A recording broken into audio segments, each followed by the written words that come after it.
Seems like when I want to talk about football, I get all kinds of, I'm just playing. I'm not talking about football today. Let me not even say that. I'm talking about chronic traumatic encephalopathy. Chronic traumatic encephalopathy. Sorry for the delay, but I believe we're all ready to go.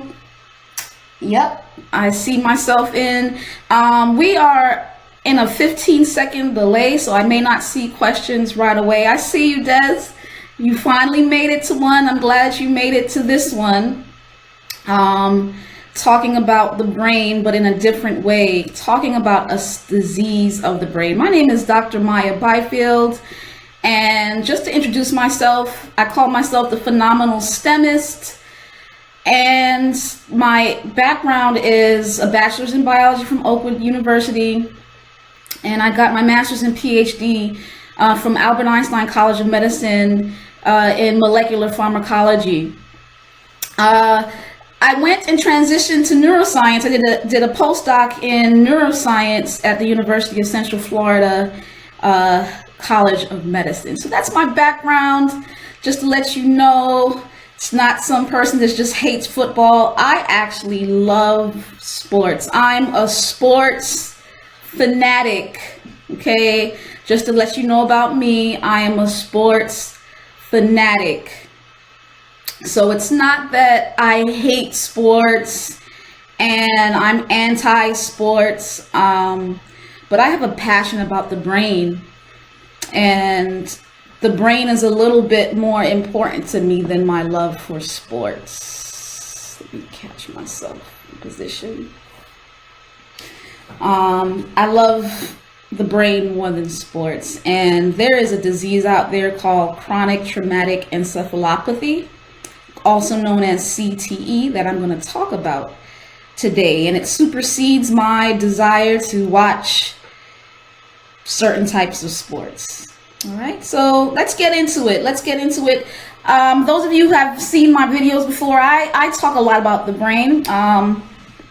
And so this is a reminder for some of you, an introduction to the rest. The encephalon, see, encephalopathy is the disease of the brain. Okay, so encephalon is the scientific word for brain.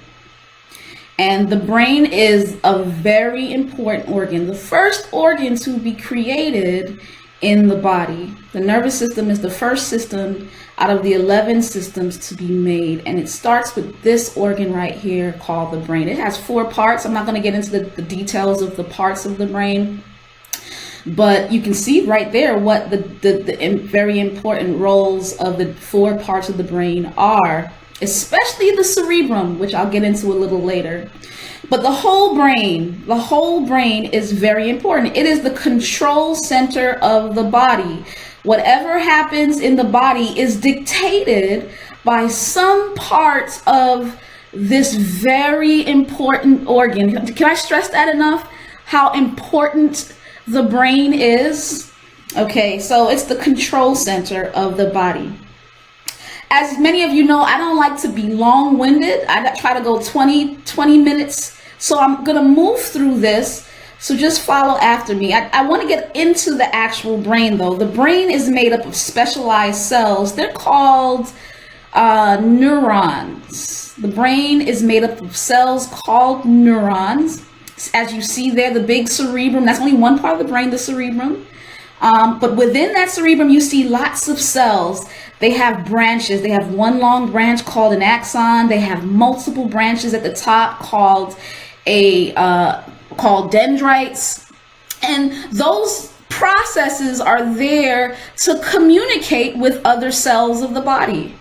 So the axon sends information to either another axon or a muscle cell or a gland cell. The cells of the body that receive instruction from the brain get instruction from those little cells within the brain. They're called neurons. And the branchy parts called dendrites, they basically receive information. So something that's talking, I don't know, when I was a kid, we used to play this game where you put a can and you're like, hello, hello, hello, and then the sound would go through the string of the can all the way and people would listen and hear, right? So the axon represents that long string while the dendrites receive the information. And both of them are in the brain. The cell body as well. The cell body is that big area where there's a nucleus, that center ball in the middle. That's the cell body. That's the control center of the neuron. So the neurons help the brain be a control center, and the soma or cell body is actually the control center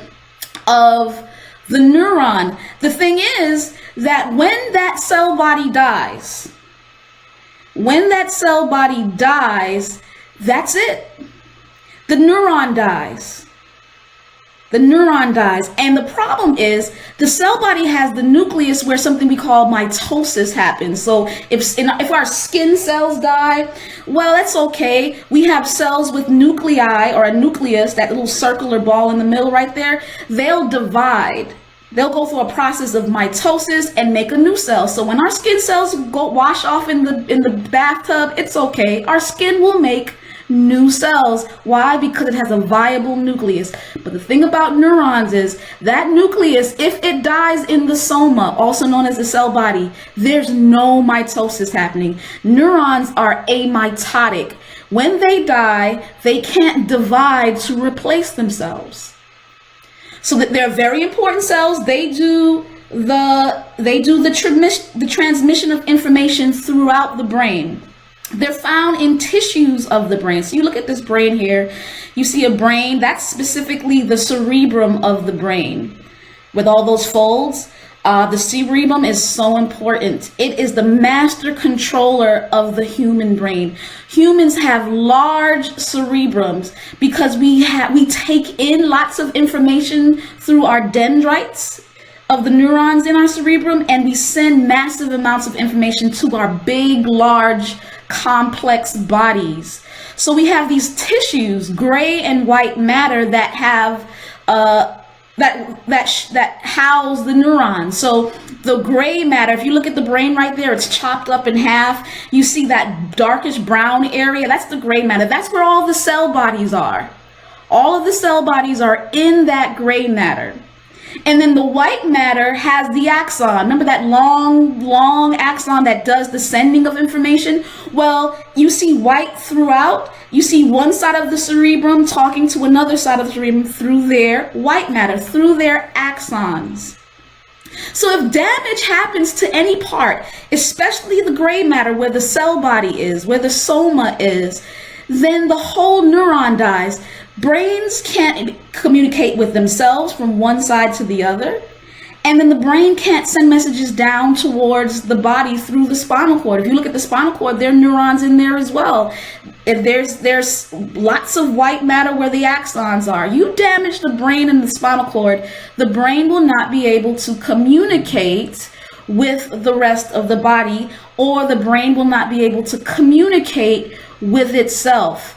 Damage happens to the brain. All right, so I hope I gave a good introduction about the brain. Lastly, inside the brain, there are little holes. You saw them before. There was a big hole in the center. That's the third ventricle, but there's holes throughout. There are four ventricles in the brain, and in those spaces, they're called ventricles, there's just spaces of the brain within the brain. You have cerebral spinal fluid flowing throughout the brain. Cerebral spinal fluid is basically the water of the brain, the water with lots of nutrition in the brain. So the purpose of the cerebral spinal fluid is to have lots of nutrients inside of it to make sure the brain cells, the neurons, are healthy to stay alive. They also provide buffering, making sure the pH is right for the brain and all the chemical compositions of the brain is correct. And lastly, the water in the brain. I talked about water a while ago, how important it is, how cohesive it is. It helps to cushion things. So water in the brain, or the cerebral spinal fluid, will help to cushion the brain, to protect it from banging against the walls of the skull. Okay, so it has an immunological protection, meaning it protects against bacteria and all other things, but it also protects against physical damage, the cerebral spinal fluid, and it has to flow through these ventricles, 4 of them. Okay, so I gave you a crash course on neuroscience. I gave you a crash course on the brain in 15 minutes, really 10-ish minutes. All right. I'll have questions at the end. All right, so lastly, I gave you a nice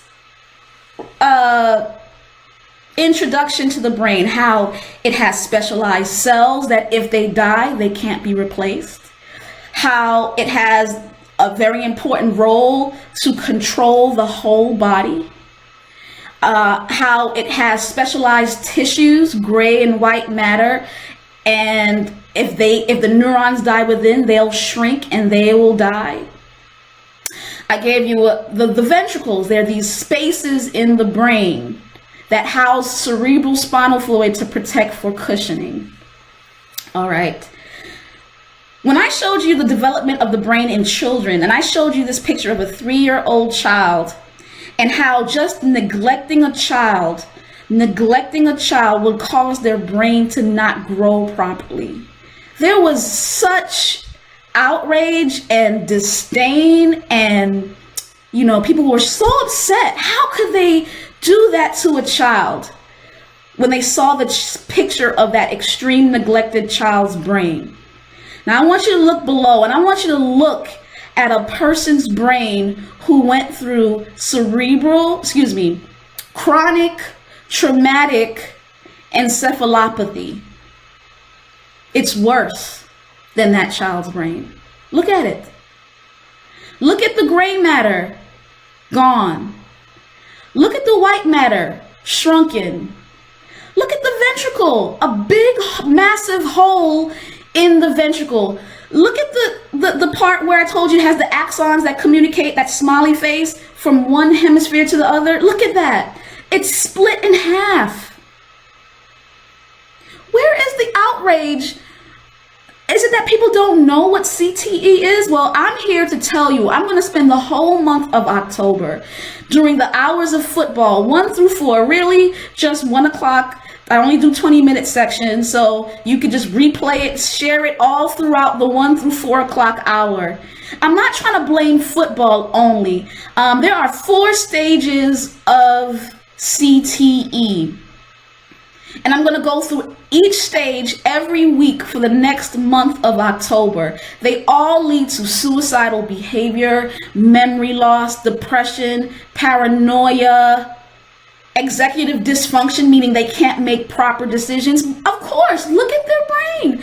Think about what I told you the role of the brain was. I'm sorry, I'm passionate about this.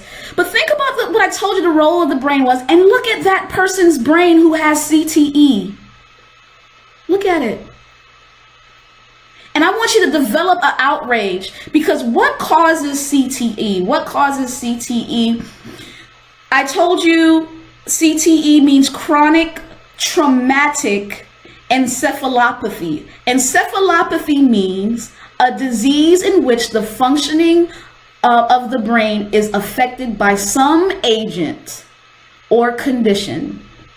Well, trauma to the brain through, if you see this in the jail system, that's why I hate the poor criminal justice system, because people in the prisons bang their heads against walls and against bars multiple times. When people are in mental facilities or who have been placed in some kind of confinement, they go mad, and it perpetuates the problem when they bang their head against walls and bars. That causes CTE. Football. Let's keep it plain. Look at that picture. Look what boys, forget men. Forget men. I'm not talking about any organization because I don't want to get sued. Forget men. Look what you see. If you haven't seen my videos on brain development in children, I want you to go check that out. It's on my site, Phenomenal STEMist. Look what children at certain organizations, I almost call the name, children in lower levels, in the middle levels, and in the higher collegiate levels and the professional levels, but children banging their heads against other children's heads throughout their whole life, middle school, high school, and so on. And it's not just football. Boxing. I host lots of Super Bowl parties. I hold lots of boxing parties. And you know what? I have to stop. Because it's any extreme contact to the brain causes chronic traumatic encephalopathy. And I hope that you take the time to watch my videos for the next month as I go into the details of the 4 stages. My name is Dr. Maya Byfield. I am the Phenomenal STEMist. If you have questions, this is the time to ask. I think there's a 15-minute delay, so I'm going to make sure.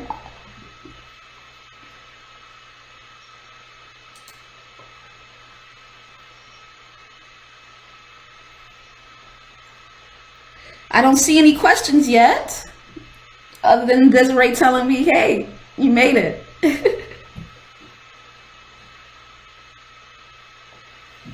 And preaching and teaching. Okay, so thanks for the love, Barry, for telling me to preach and teach. I hope I was clear on introduction to the brain and chronic traumatic encephalopathy. I'm going to look to see if there are other questions from my other page. Thanks, guys, for joining. Lots of people joining. I hope you share. Please, guys, you got to share this. You got to love this. If you are passionate about your children, I'm going to say this again about the kids. I am adamant about not putting your children in places that have their heads hitting other children's heads. That's it. Do not put your children in that. Watch my other videos on the process of how a child's brain grows and imagine what trauma to the brain is doing to their development. My passion is more about the children than anything. Forget higher levels. Adults can make decisions on their own, but do not let the myth of the only way of success in this world is if you can make it playing some kind of physical sport. That is a myth, guys. It is a myth. So please share my page, Phenomenal STEMist. Share this talk. Tell everybody that I'm going to be talking about CTE all month. All month. I'm going to see if there are any more questions again.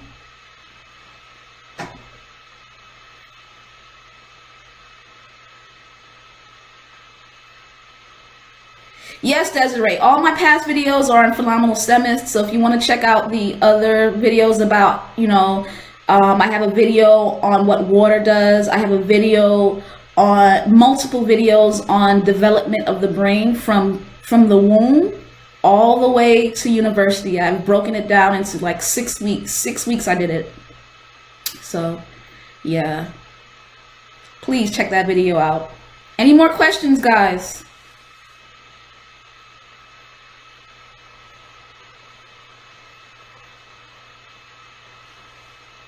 That's right, Barry. We cannot make our kids be lottery tickets out of our way through poverty. Absolutely. And the reality is, what it does to their brains, it kills them at a young age. Many of them, or they do not have a productive lifestyle. Some of them. So I'm not saying everybody, but there's statistics out there that say 80 to 90% of certain sports professionals go bankrupt. go bankrupt. And I said this last time in my other videos, the lifetime of sports is a short period of time. And if they don't have the capacity to spend that money properly, then they really don't make a lot of money in the true reality. I'll say this again, STEM is not the only way. But there is more probability that your child will be successful when their brain is healthy and they get educated properly and they develop a career that lasts a long time than physically abusing their bodies for short periods of time in which many of them don't get proper education. Yeah, absolutely. Absolutely, Barry.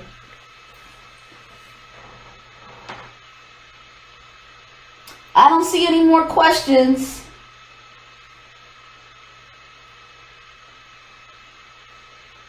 Oh man, is there a delay?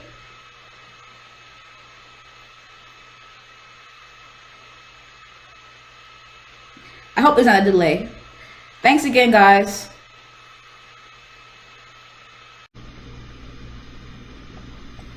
Hey everybody, I think Dana and Barry's on.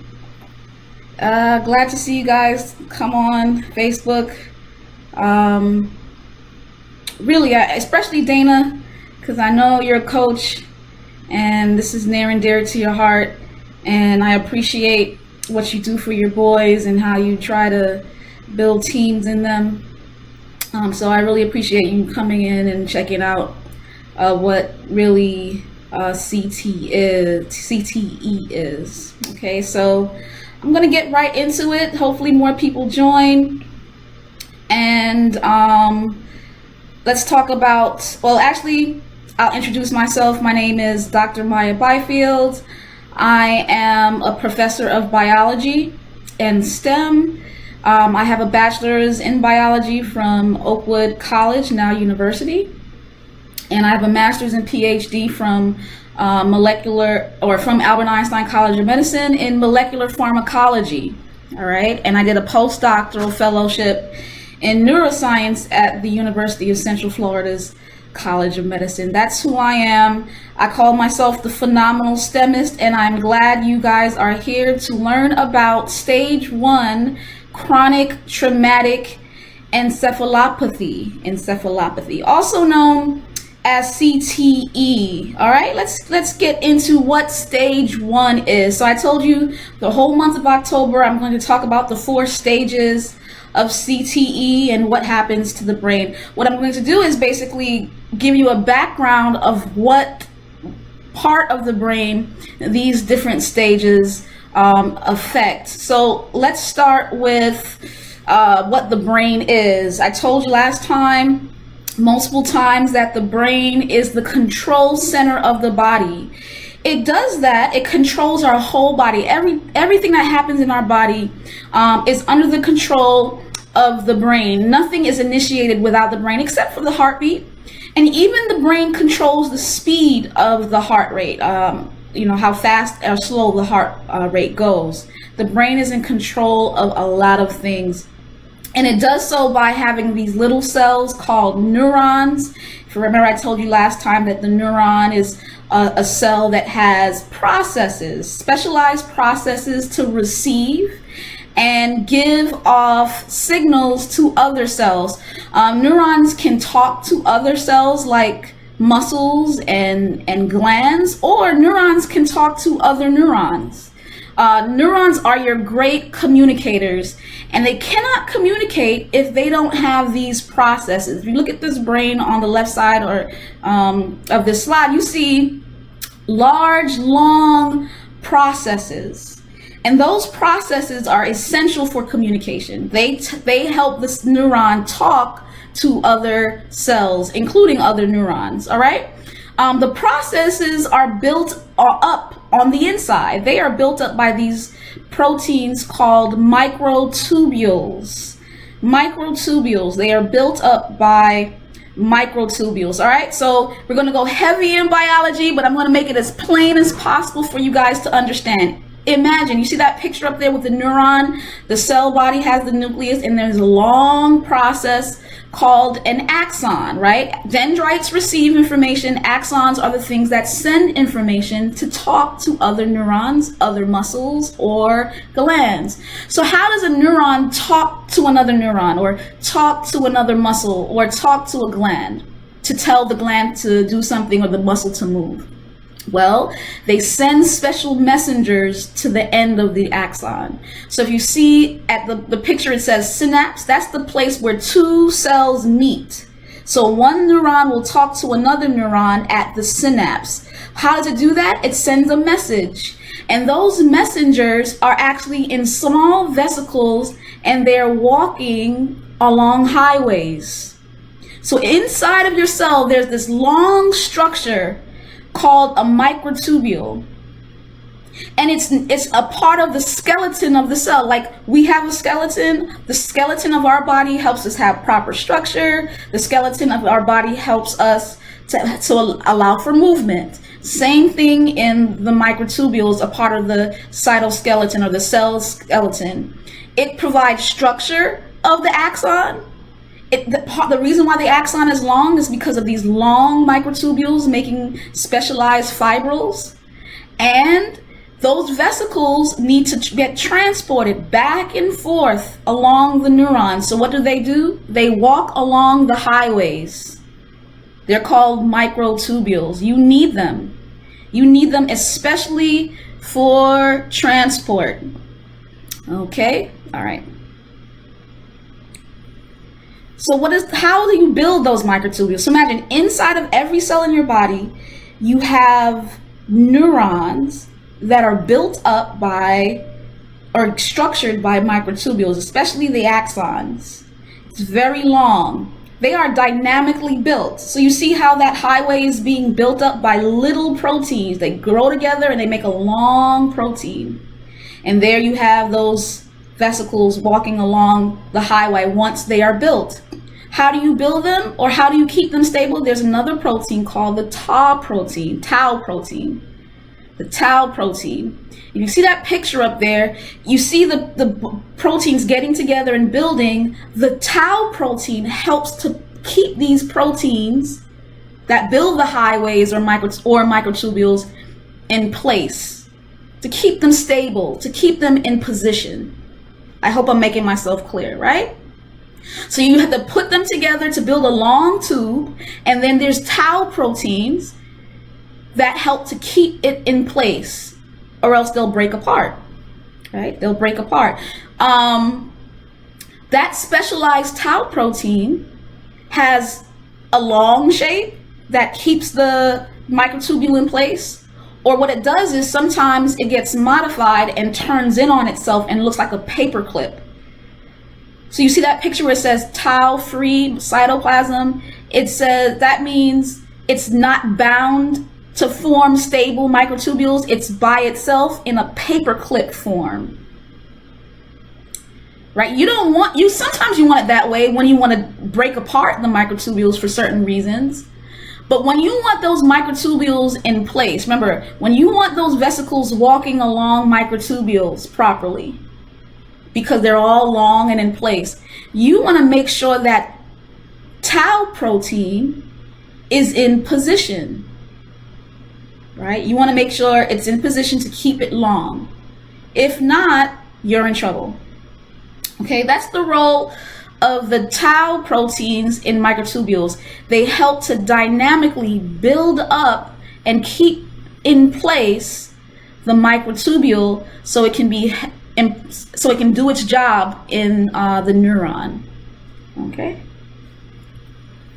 So I told you, you have that neuron, which is the signaling cell, the cells that talk to other cells, the cells that talk to other neurons in the brain, the cells that communicate with our muscles to tell our muscles to move, right? To tell our glands to secrete things. Neurons are so important, and they need specialized skeletons inside of the neuron that are really, really long. They're called microtubules.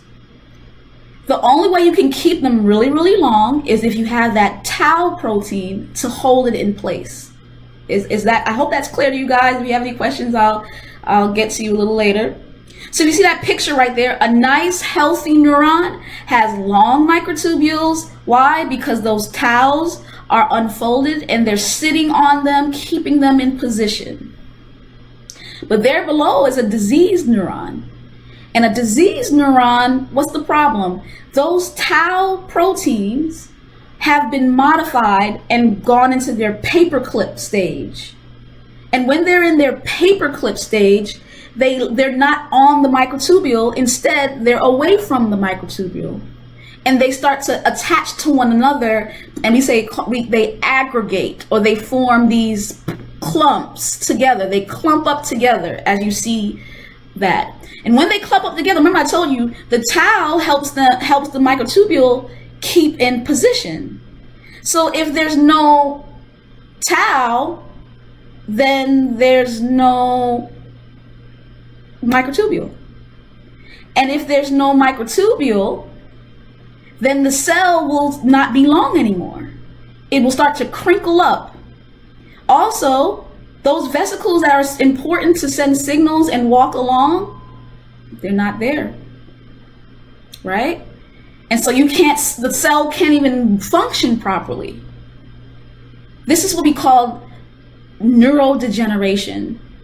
When you see that starting to happen, if you see the second picture, there's a healthy brain. The cells start to die. The cells start to shrink and not work properly. You see this, the key thing is you see this in all neurodegeneration, or not all, but many, right? So the problem with CTE is that you can't diagnose it till after death, because the tau proteins go in special places in CTE versus Alzheimer's, versus ALS, or other diseases that kill neurons.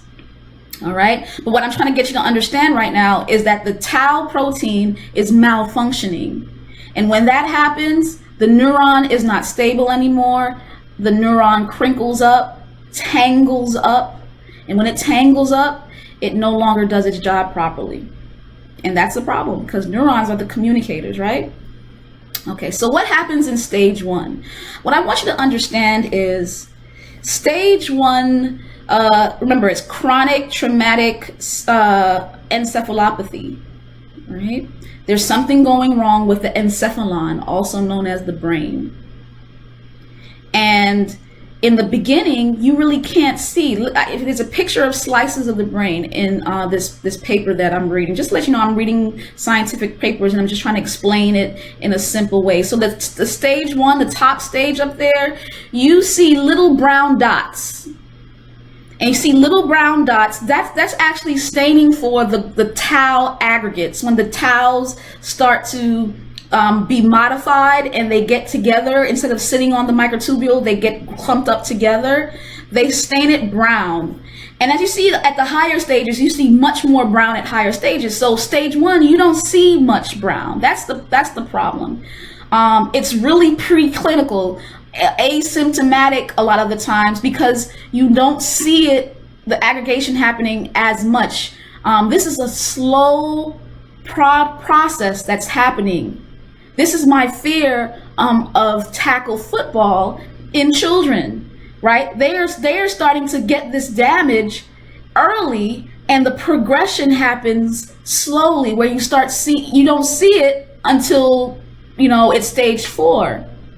Okay, where the little tangles are happening is in the frontal lobe, and a little like around here sometimes, side front or front.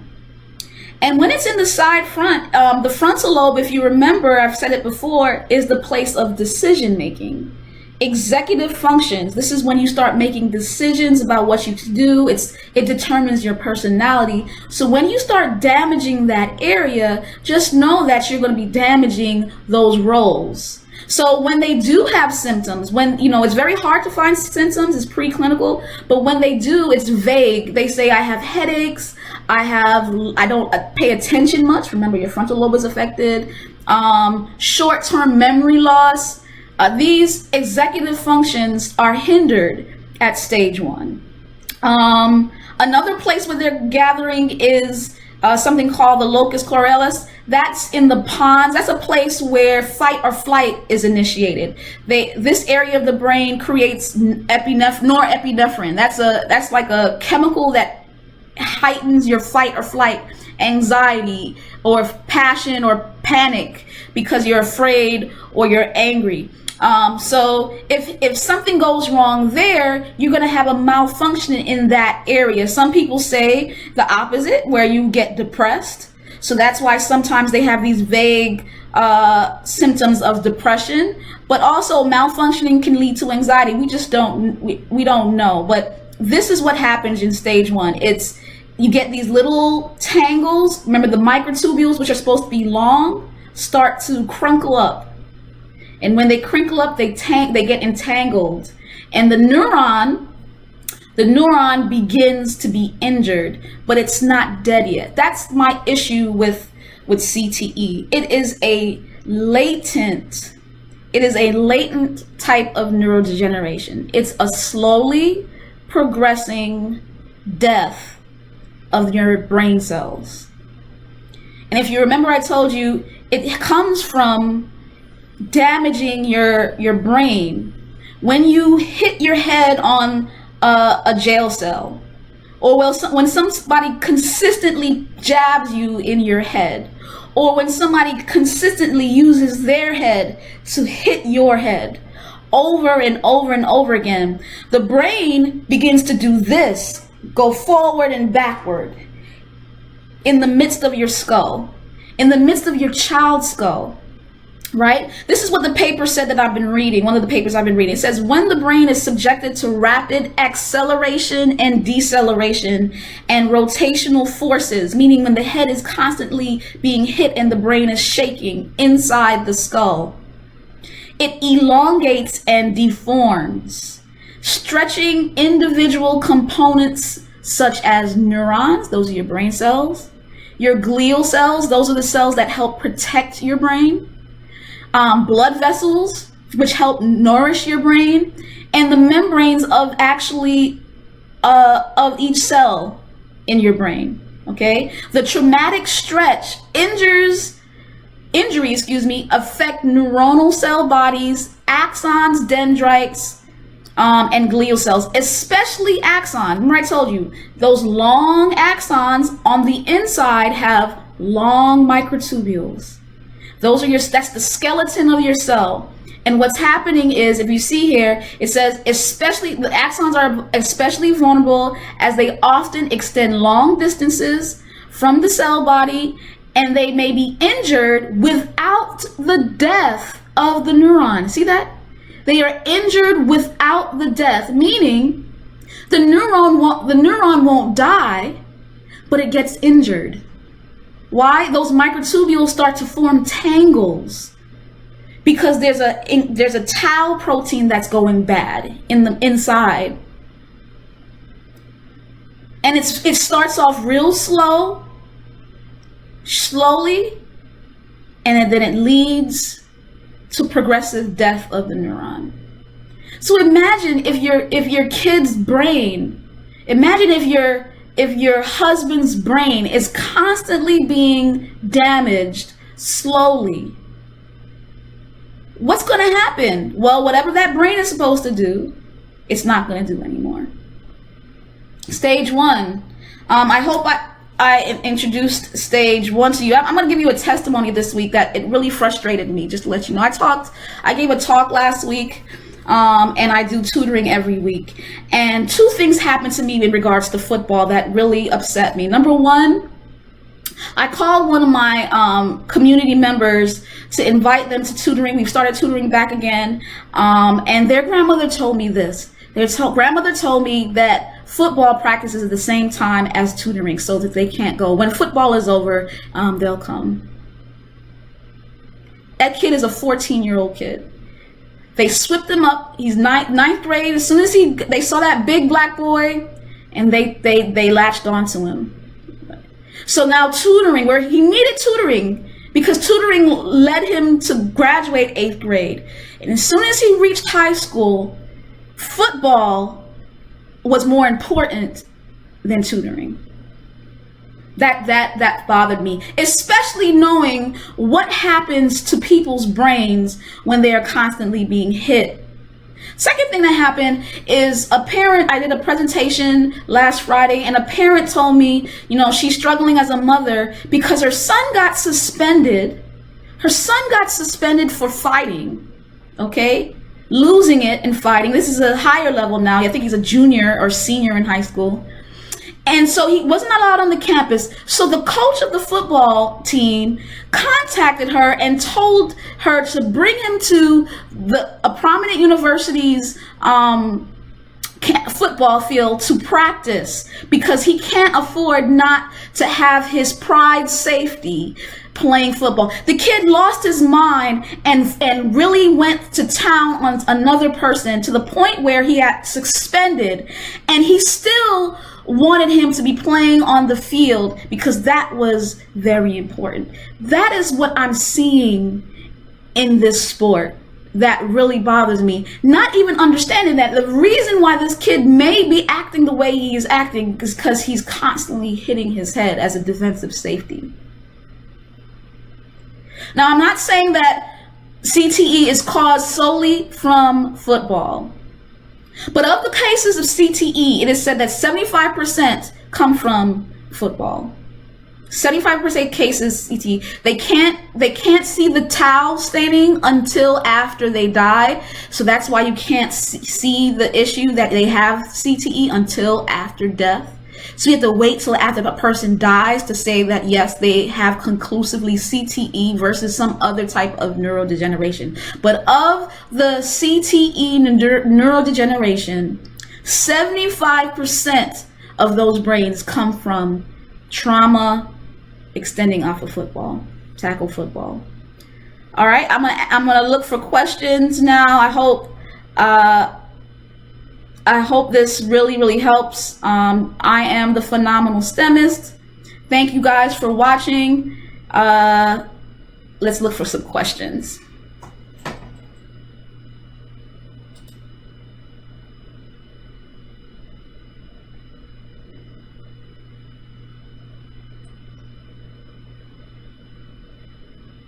Thank you guys for watching. I see Bernadette, I see Anel. You guys think this is great information. If I could just preach to mothers, I think sometimes coaches and fathers, they're just so in love with this game, and I totally get it. I'm in love with this game. I was in love with this game, but I'm just more in love with my kids' brains.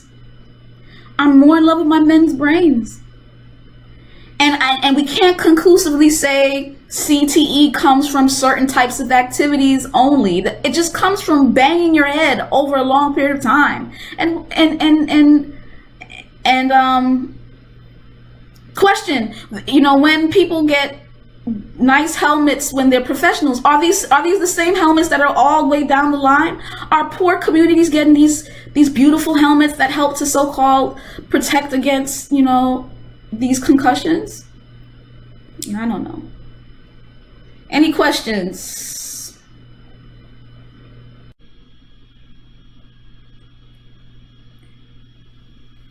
Oop, not that one. Stage 2. Stage 2. Welcome. Thank you all for coming to join me as I present on Stage 2, Chronic Traumatic Encephalopathy. My name is Dr. Maya Byfield. I am a professor of biology and STEM research at Seminole State College, but I am the Phenomenal STEMist. I have a bachelor's degree in biology, a master's and PhD in molecular pharmacology from Albert Einstein College of Medicine. I love science, but I'm an amateur at producing videos. So just understand, I have some great information coming, but it may not be perfectly presented because I've seen some delays. I'm working on that. I'm working on the delays in the program. and I'm working on trying to focus on the screen and not what I'm teaching you. I'm a teacher, and I like to look what I'm pointing to, and so on the screen I'm trying to show you what I'm pointing to, but I don't want to look at that at the same time. So just bear with me. Understand that we're going to learn about CTE and the details of the brain today. All right, so let's start with the brain, the inside of the brain. So I'm looking at two pictures here. The first picture is showing you the tissues of the brain. So there are tissues in the brain. They're called gray and white matter. And with the gray and white matter, I've said this before, but just to remind you, gray matter stands for or has cell bodies in them. So I talked about neurons last week, how you have a cell body with dendrites. They receive information, and you have a long, usually singular axon that sends information. Well, the cell bodies are in the gray matter of the brain, while the axons, the myelinated ones at least, are long and in white matter. So if you look at the picture below, you'll see a brownish outer portion and then white inner portions. So that brown outer portion where it like curves and forms these little sulci, what they call them, that is gray matter. That's where that cell body is. That's what you don't want to die, because if that body dies, the whole neuron dies. And then just pardon me 1 second. I forgot to close my door, and something has come in here. Say hi, Germsy. Say bye, Germsy.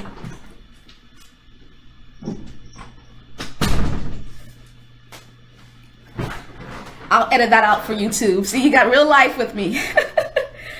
Hold on. So the white matter are the axons that move and send information from left to right. You see something called the corpus callosum. That's how the brain communicates with its two hemispheres from left to right, and up and down the body. The brain towards the body.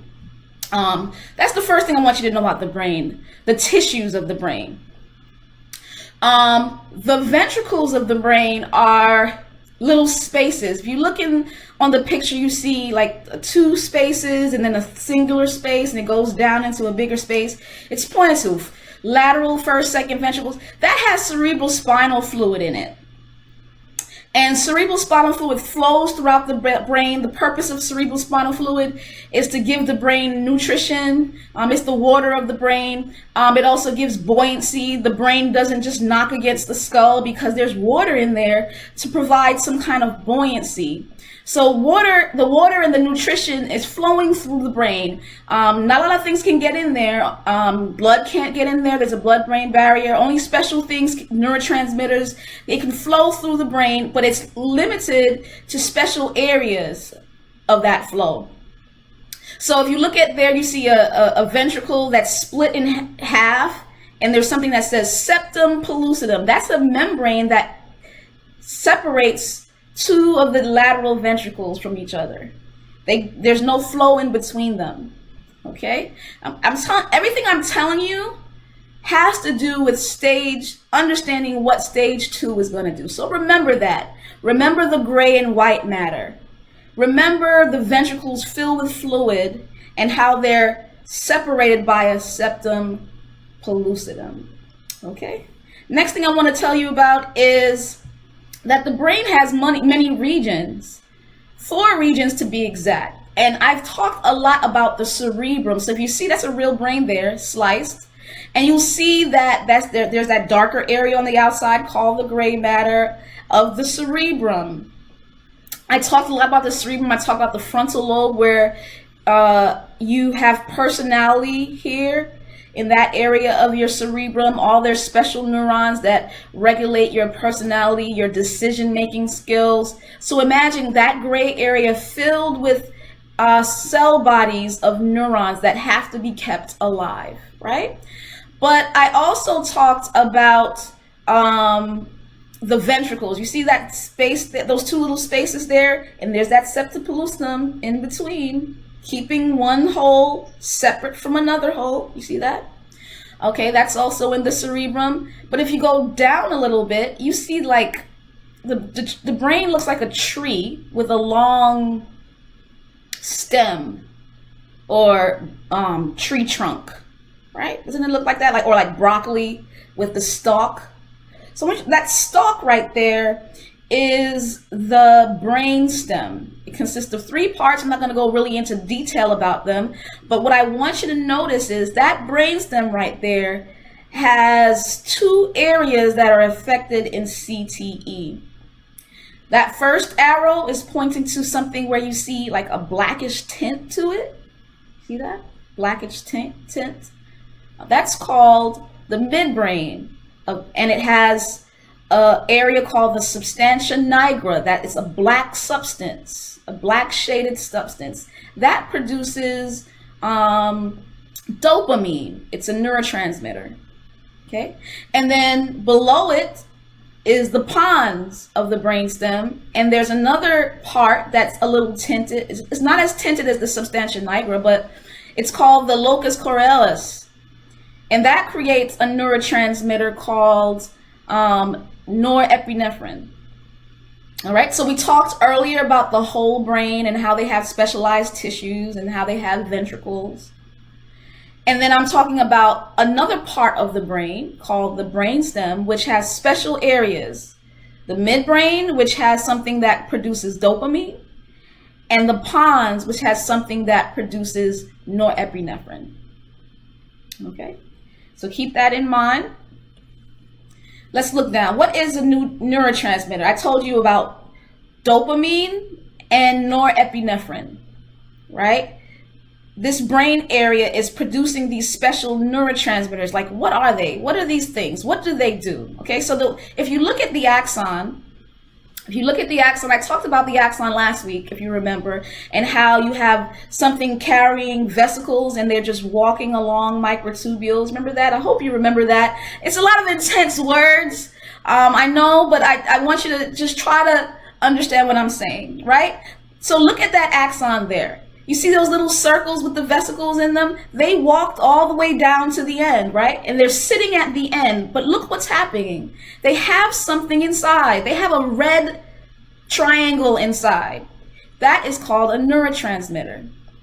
I told you axons talk to other neurons or other muscle cells or other glands, right? And I was telling you, how is it that one cell can communicate with another cell? They do so with those neurotransmitters. Those little red triangles in those little circles, those vesicles is what we call it. They release the neurotransmitter into that area and it communicates with the cell below. That's that. So you see it binds to the cell below and it makes a big glowing sound, right? Why is that important? How does one neuron communicating to other neurons work? If you look at the other picture below, remember I told you about the frontal lobe? The frontal lobe where you're making certain types of decisions, your personality is affected.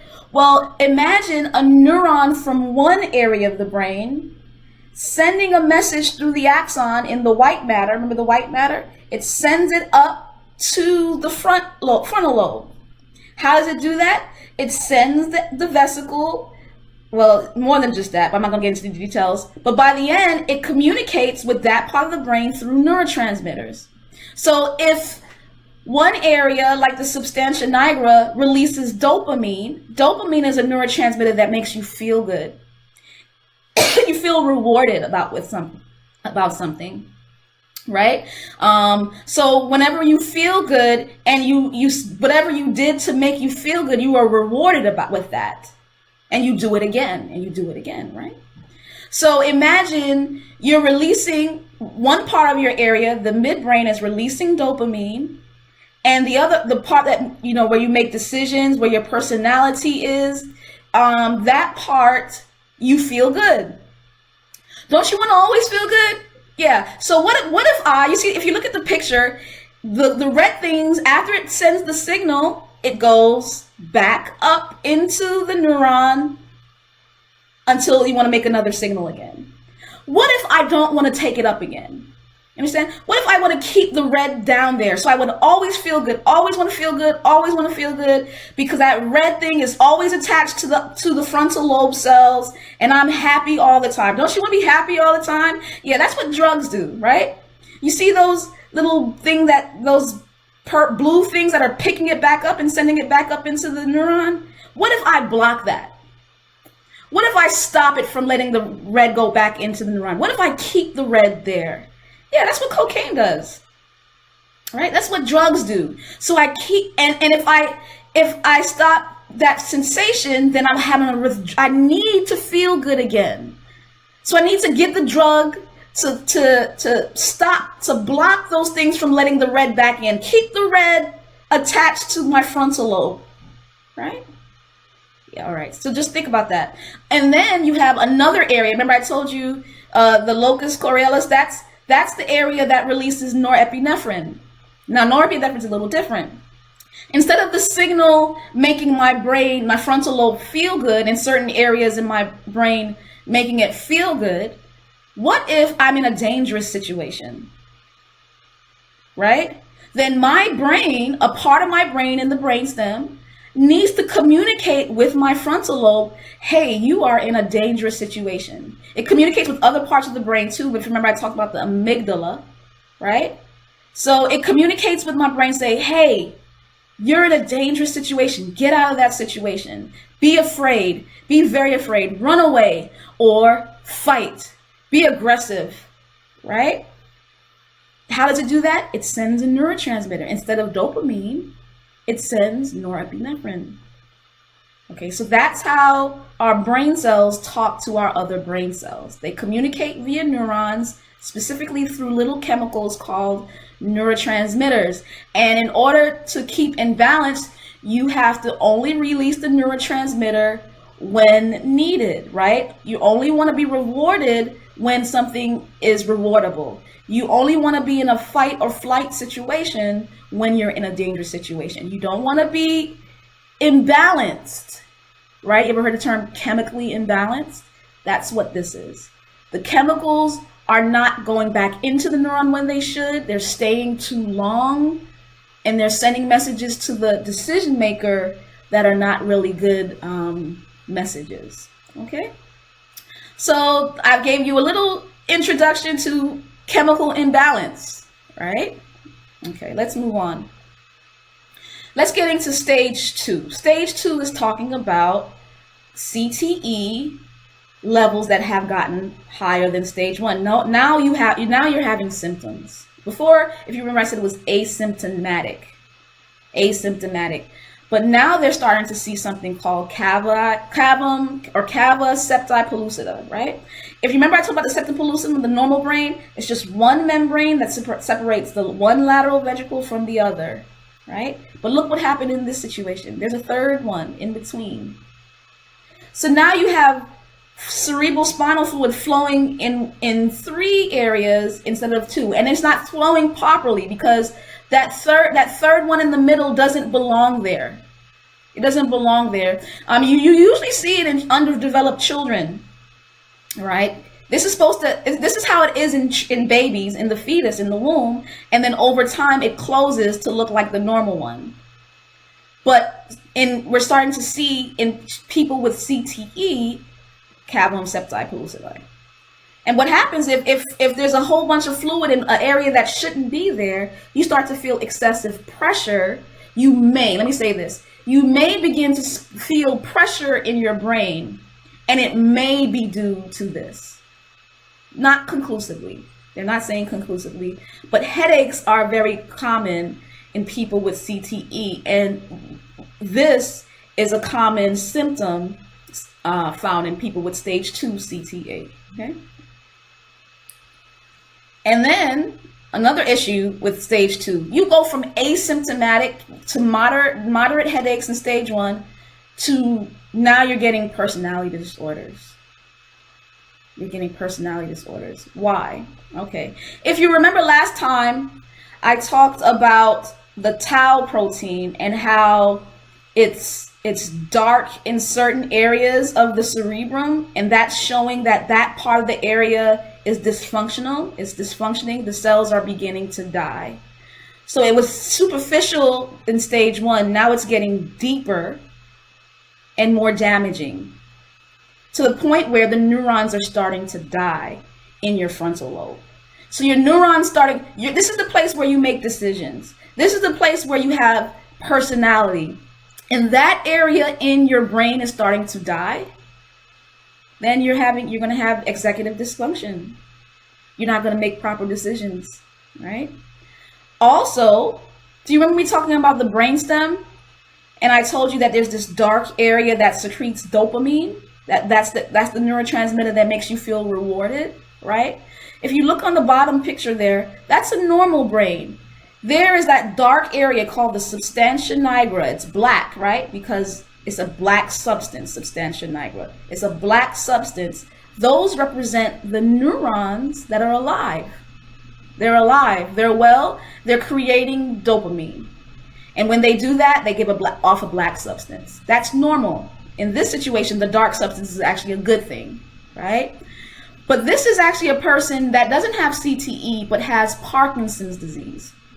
See, Parkinson's disease is disease of the substantia nigra. When that area dies off, if you look on the other side, it's totally white. Why? All those neurons died.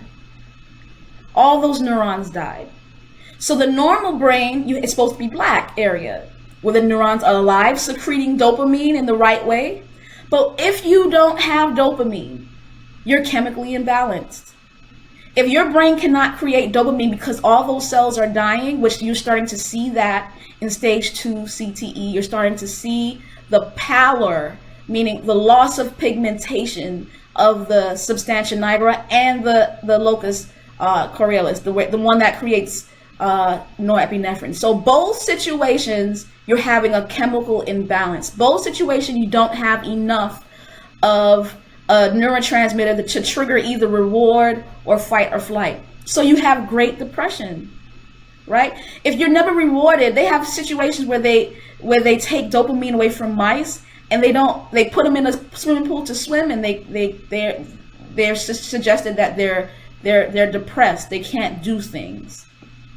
Okay, so when you lack dopamine, you get depressed. When you lack norepinephrine, you don't respond well in certain situations. Okay, or you have chemical imbalance.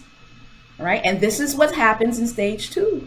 In stage 2, people start to see them with personality disorders. They're depressed. They have anxiety. You're starting to see that they make impulsive decisions because their frontal lobe is being damaged by that tau protein. So they're impulsive. They're easily raged. Okay, so that's it for today, stage 2. Here's a quote from the paper. One of the main researchers of CTE. She says, symptoms in stage 2 CTE are variable, but in some instances, there are prominent behavioral and personality changes. Why? The frontal lobe is being affected. They're paranoid. They're irritable. They're depressed, right? Because the neurotransmitters are chemically imbalanced, right? They have headaches, short-term memory loss that may or may not be due to that cava septa pellucida, that fifth ventricle, as many people call it. Okay, so here she says, in our autopsy series, suicide as a result of these personality changes, right? Suicide has claimed the life of 33% NFL players with stage 2. Stage 2, a third of the people that had CTE at the stage 2 level committed suicide. Not a third of football players. A third of football players that had stage 2 CTE committed suicide because of what their brain was going through, I believe, due to CTE. And if you combine suicide with drug use, right? Remember, drug and alcohol use are usually in response to these low chemical levels, right? I take drugs because I'm not producing enough dopamine. I have to try to keep the little dopamine I have communicating with my brain. So what do? I take drugs to stop the dopamine from being taken up into the neuron. And then those drugs cause imbalance. And those drugs plus the CTE together led to 55% of the deaths of 30 the NFL players that had just stage 2. I haven't even gotten to stage 4 yet. Right? And that's just NFL players. We have no idea about people who are constantly hitting their heads in other ways. You know, Rocky, the movie Rocky, the reason why Rocky 5, he stopped playing boxing because of the cava. If you watch Rocky 5, they're gonna say the cavum septum pellucidum. He got into a fifth ventricle in his brain, and he stopped fighting. I mean, it's just a movie. But I hope I've helped you understand what stage 2 CTE is. I'm gonna look to see if you guys have any questions. I am the phenomenal STEMist.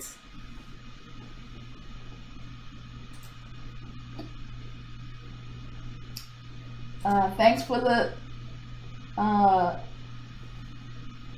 always get comments. Am I really doing a good job? Are you really enjoying these? I know it can be highly technical, but I hope that, you know, this really helps you think about how you watch certain types of entertainment. I hope you understand what things are doing to people's brains, and not even just entertainment. Like our children, one more time, our boys are getting their heads injured, right? The risk is high for their heads to be injured when they play certain types of contact sports. And I just want you to see what's happening to our boys and maybe girls, but most girls don't play, you know, contact sports like that. But their brains are affected. Their brains are being affected. Let me see if there's any other questions in the other area.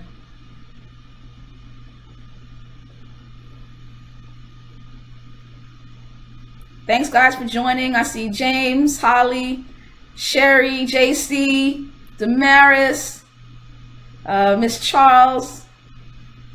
Thanks again for joining, guys. There's a question. Have concussions that military serve? Yes. Good question, Paul Mark. When I go to the other page, the delay increases, unfortunately. So that's a good question, Paul Mark. Military, absolutely. The other, you know how they say 30%, 33% of people who have CTE, etc. There's a high percentage of military cases that have CTE. Okay, so can I say the concussions caused in the military lead to CTE? I'm not going to say that. I don't think we can say that, but there's data out there that's showing not just sports that leads to CTE, but concussions that are happening. Or let me rephrase that. People who are dying from CTE are substantially people who were in the military. So either athletes who were in contact sports or people who were in the military suffer heavily from CTE. Good question.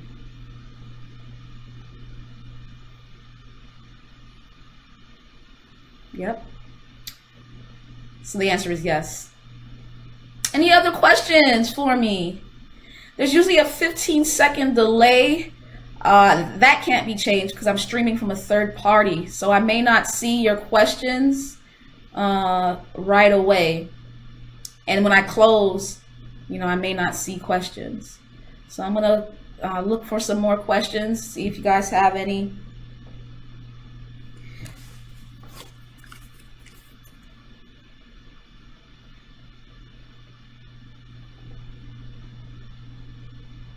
Yeah, I think I covered everything, and I think I have all the questions that have been asked.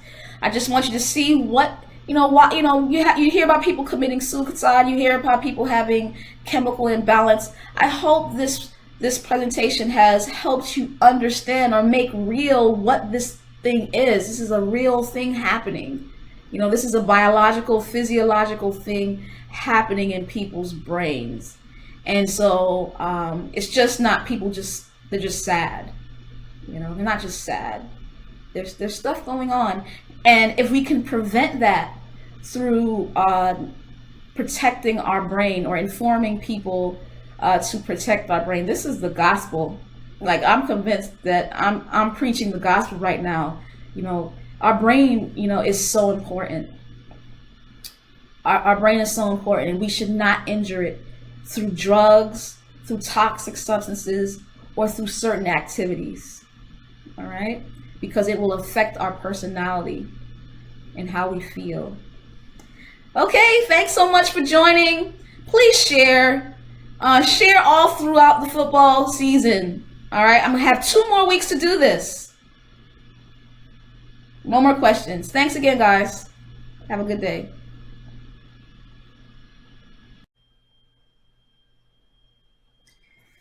Hello. Once again, my name is Dr. Maya Byfield. I have a bachelor's degree from Oakwood College, now university. I did my master's and PhD in molecular pharmacology and a postdoctoral fellowship in neuroscience, specifically neurodegeneration. I'm back. I'm hoping, crossing my fingers, that it's working this time, okay, with no delays. Thanks, guys, for joining. I am the phenomenal STEMist. We're talking about stage 3 chronic traumatic encephalopathy today. And I'm going to get right into it because I know some of you have joined me already. I hope you're not frustrated with this technical difficulty. But let's get into the brain. One more time. I was talking about the brain, specifically the encephalon, and how we have 4 regions of the brain. 4 regions of the brain. And for the most part, I've been talking about the cerebrum. The cerebrum is that folded type of or part of the brain that most people think about the brain. They really don't know that the brain is actually 4 regions: the cerebrum, the diencephalon, the cerebellum, and the brainstem. The role of the brain is integration. It takes in information, it takes in sensory information, and then it tells our body what to do with that sensory information. And so when we think about the brain, we only think about the cerebrum, but really the cerebrum is there to cognitively control our body. So consciously, high level of mental learning. We take information, like that guy right there. He's taking information. He sees that glass of water. He inspects the glass of water. He thinks about the glass of water. He's using his cerebrum to do that. And then he might move his arm. He might move his arm to grab the bottle of water to drink it, right? That's his cerebrum making the decision to move his muscles to get that type of food or drink. But that's not the only thing the brain does. The other 3 parts of the brain are subconscious level thinking. They are not conscious level. That's the difference between humans and animals. Humans, we have conscious level of thinking, high levels of mental learning and thinking, while animals have low cerebrums, small cerebrums. So they're more instinctive, right? They use the lower levels of the brain, subconscious control. And, subconscious control basically controls how fast your heart beats, right? So your heart beats faster or slower based on your brain, not your conscious brain. You can't control it consciously. Or when you push feces or food or even babies out of your body, right? That smooth muscle contracting things out of your body. There's a lot of people that don't want the cramps or the contractions of a baby, right? That's not a conscious level thought process. That is subconscious. All right. So your hormones, your hormone controls based on your glands, subconscious. So we're going to talk a lot about the part of your brain that is below the conscious level today, not your cerebrum, because this part of the brain is affected by CTE. All right, so let's look at the involuntary motor nervous system. Like I said before, we make cognitive, high-level thinking processes, this executive functions with our cerebrum. We move our skeletal muscles, the muscles that move our bones, with our cerebrum. But everything else that is controlled by our brain is controlled by the involuntary nervous system. We also call it the autonomic nervous system. And so that system is not controlled by your conscious mind. You have no control over it. It happens automatically. It's divided into what we call sympathetic and parasympathetic. Sympathetic means fight or flight situations. Parasympathetic means rest and digest situations. So all of it is subconscious level. Right? So let's say a bear is chasing me. We have bears in Apopka, right? I live in Apopka, Florida, and we have bears in Apopka. So let's say I'm outside walking and then there's this big black bear just starting to chase me. What will happen? Right? My eyes will dilate real big because I want to get in as much light as possible. My conscious mind does not control that. Right? My heart starts to race fast. My heart starts to beat real fast. My conscious mind doesn't control that. If it's real bad, some people will, release stuff. Why? Because the bladder relaxes and it can't hold the urine anymore. Okay? So the sympathetic nervous system will do all those things on the left side of that picture, right? You start to breathe heavily. Why? I need to get all this oxygen in my body so I can run. I need to run. I am afraid. All of that is at an unconscious level. Most of the times you don't want to be in sympathetic mode. You only want to be in sympathetic mode when you are afraid of something, that something should scare you, right? And you must get out the way. Or you have to act aggressive towards that thing to eliminate the danger. One of those two, your body is going to do things at an unconscious level to eliminate that danger. Or your body wants to most of the time be in parasympathetic division, rest, digest, right? Because there's sometimes sympathetic, you're going to be exercising, right? You want to lose weight, you want to exercise. Those same things are unconscious too. So sometimes in the sympathetic division, you want to be exercising. That's fine. But other than that, your body needs to be at rest, at peace, stable, taking in food, digestion, and building up energy for the future. That's the parasympathetic. So your pupils shouldn't be wide. They should be constricted. Relax. Your heartbeat shouldn't be racing. It should be calm and easy. You shouldn't be breathing heavily, right? Rest and digest. Your bladder is holding your urine just fine. Rest and digest. Okay, so that's the difference between the two unconscious levels that your brain is controlling in your body. All right? The involuntary motor nervous system. Okay.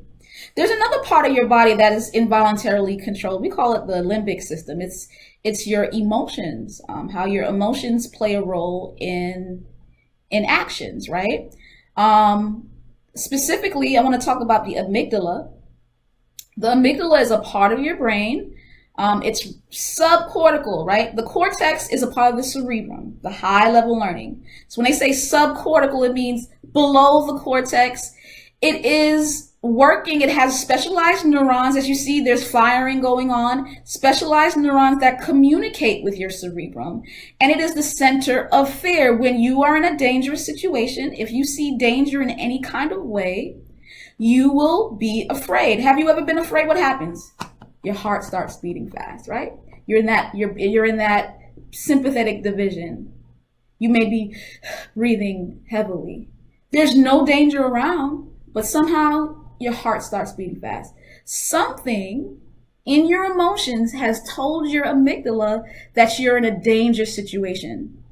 And it's so, but if you're not, if nothing's wrong, your cerebrum should take control. Your conscious mind, your high level of learning type of mind as a human being should tell the amygdala, relax. There's nothing going on that is wrong. Nothing going on is wrong. So there must be a connection. You see that person right there? They see something scary. They send the message to their brain, their high level brain. Then it communicates with the amygdala to say, there's something dangerous, right? And it also communicates with the lower levels of the brain to say, be in fight or flight mode. There's something dangerous. But if there's nothing dangerous, the cerebrum should talk to the amygdala and say, relax. It should talk to the lower parts of the brain and say, relax. There is nothing wrong. But what if the amygdala does not communicate with the cortex properly? And all you are is in fear mode. You can lead to autism, or let me phrase that. Dysfunction of the amygdala has been associated with autism, schizophrenia, anxiety, right? When you're not able to have a proper social cue, something's going wrong in your mind in terms of how you feel about your emotions, even though everything around you is being normal. Okay, so that's the amygdala. It's supposed to be active under dangerous situations. It's supposed to be controlled under normal situations. Okay. The hippocampus is something that's also involuntary. It's in the same area and is a part of the limbic system. Once again, the limbic system is your emotional centers, the part of your brain that controls your emotions. And hippocampus plays a role in memory. It plays a role in memory. It's also subcortical. It's right below the part of your cerebrum called the temporal lobe. And so it has specialized neurons too. See that picture, that white picture there? Those are just neurons. I'm not here to confuse you. They're just neurons. That little structure is just a whole bunch of little neurons that form circuits to talk to your brain. And what happens is when your brain takes in sensory information, you store that sensory information in specialized neurons in your hippocampus, and you store it as your memory. You remember.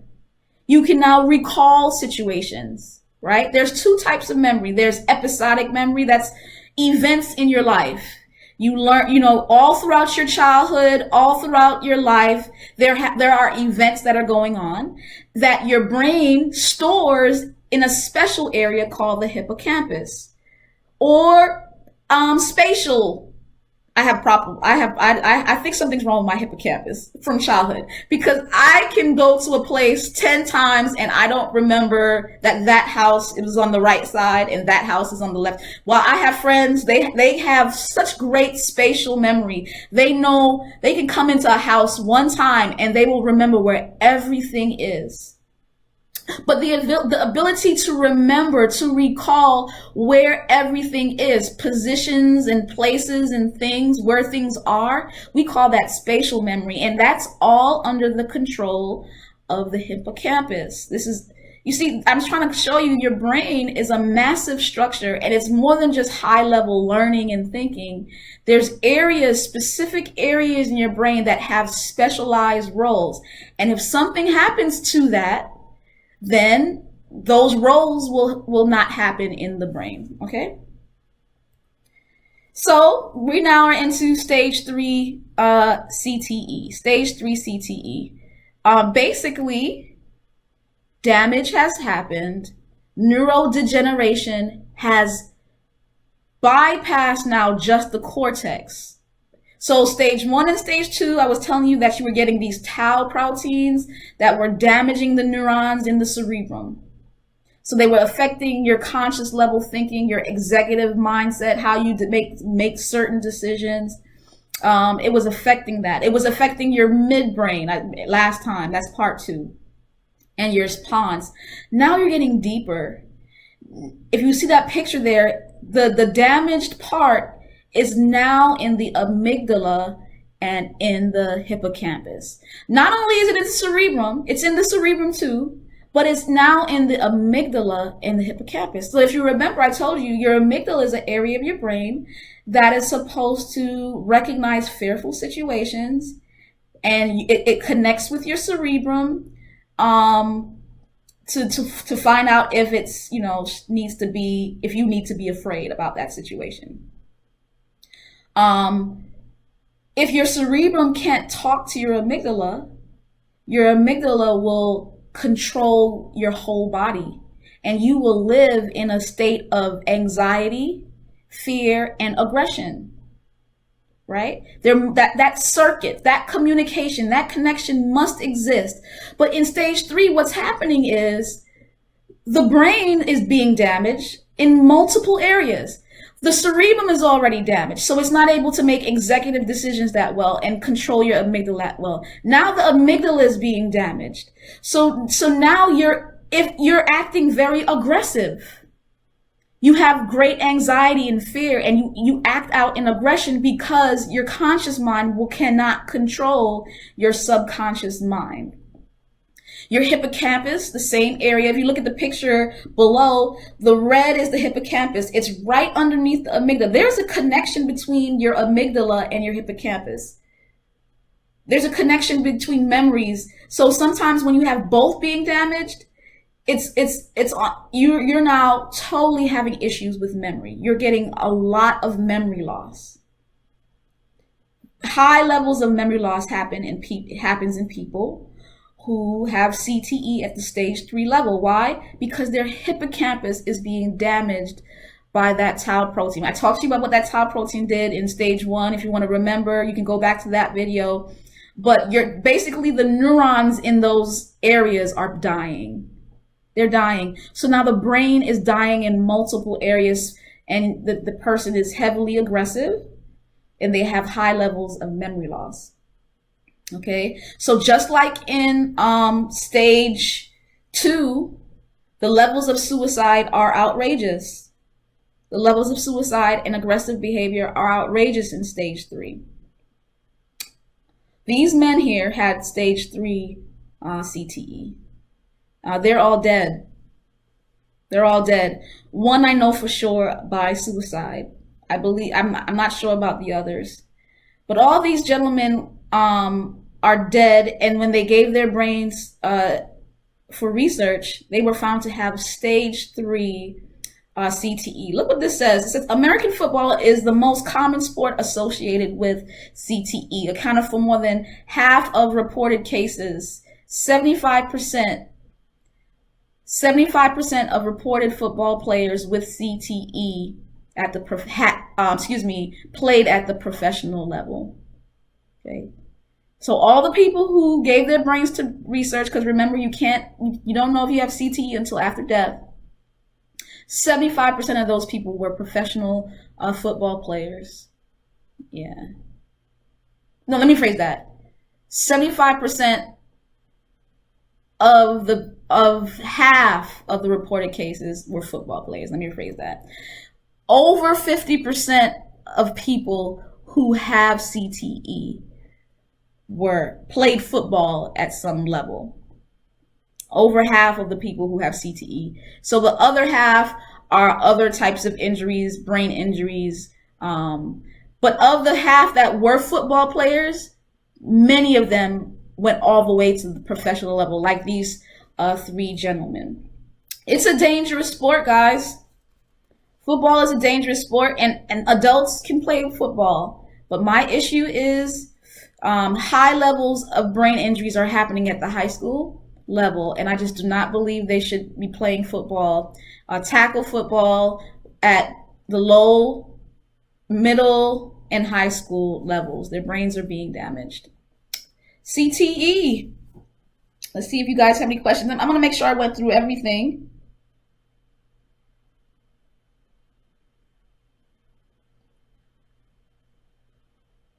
Yep, I think I went through everything. I'm going to go look to see if you guys have any questions.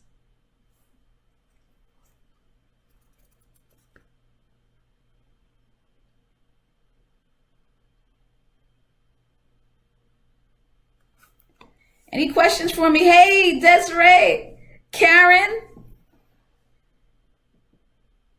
Good to see you guys. No questions. No questions for me.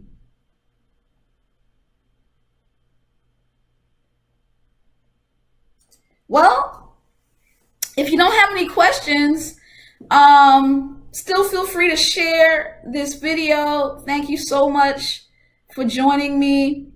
I hope I made things clear in terms of what the brain does at the unconscious level and how those unconscious parts of the brain, or parts of the brain that control the unconscious level, how they are damaged in chronic traumatic encephalopathy. I am the phenomenal semist. Thanks again for joining.